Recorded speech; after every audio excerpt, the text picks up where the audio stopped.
მოგესალმებით მეგობრებო, დღეს ვიმყოფებით მარნეულში, მზაჩითილში, მარისთან ერთად. მოგიყვებით ჩვენთვის და თქვენთვის კარგად ნაცნობი ტალისმანის შესახებ.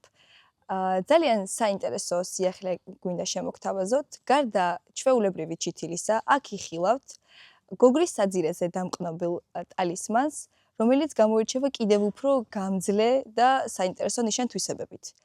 დღეს განახებთ მხოლოდ ჩითილის ფაზას, შემდგომ კი მარისთან ერთად გავემგზავრებით ღია გრუნტში ფერმერებთან და ვნახავთ სხვაობას ჩვეულებრივ ჩითილს და დამკნობილ ჩითილს შორის.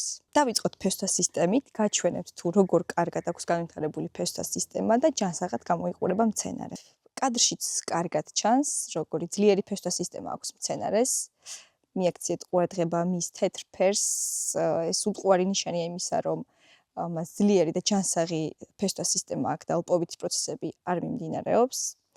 ასევე დავაკვირდეთ ღეროს, მწვანე მასას, საკმაოდ კარგად მიმდინარეობს მისი განვითარება და ჩანს, რომ ჩითილს სინათლე და კვება არ მოკლებია.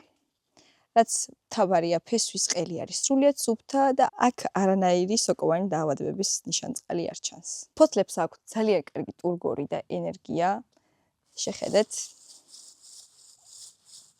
ეს მწვანე მასა, მსხვილი ღერო სწორად ამ ძლიერი ფესვთა სისტემის დამსახურება, რომელიც წეგან გაჩვენეთ. ვნახოთ სხვაობა ჩვეულებრივ ჩითილსა და დამკნობილ ჩითილს შორის. ნახეთ, მეგობრებო. ორივე შემთხვევაში ჩითილის განვითარება საკმაოდ კარგად მიმდინარეობს. თქვენც ხედავთ, როგორი ჯანსაღი ფესვი აქვს, მწვანე მასა და ღერო.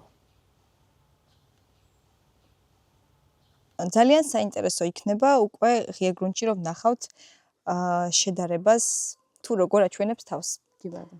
მარი, მაინტერესებს, როდესაც სათესლე მასალას არჩევთ, რას აქცევთ ყურადღებას? რამდენად მნიშვნელოვანია ეს ფაქტორი თქვენთვის? ძალიან მნიშვნელოვანია. მაგალითად, მე მაქვს ერთი და იგივე სიტუაცია ყველა ჩითილისთვის. ძალიან დამოკიდებელი ვარ სათესლე მასალასთვის. მაგალითად, ერთდროულად დათესილი ყველაფერი გება, ტემპერატურა, ყველაფერი სიტუაცია ერთი და იგივე. მაგრამ სხვადასხვა ჩითილი, სხვადასხვა ხარისხი, ეს რას ნიშნავს? თესლი. კი ბატონო. და უკვე თითქმის ვიცი რომ რომელი თესლი როგორია, როგორი ხარისხიანია და даже ამოსვლაზესაც. ხანდახან ძალიან მაგარი ამოსვლა აქვს, პროცენტი ძალიან მაღალი, ხანდახან ჯირს და რა თქმა უნდა, ჩემთვის ეს კარგია, რომ რაც უფრო გაითესლი, უფრო კარგი ჩითილი. კი ბატონო. ანუ როგორ შეაფასებდით ტალისმანის სათესლე მასალას საბოლოო? ძალიან მაყოფილი ვარ ტალისმანზე.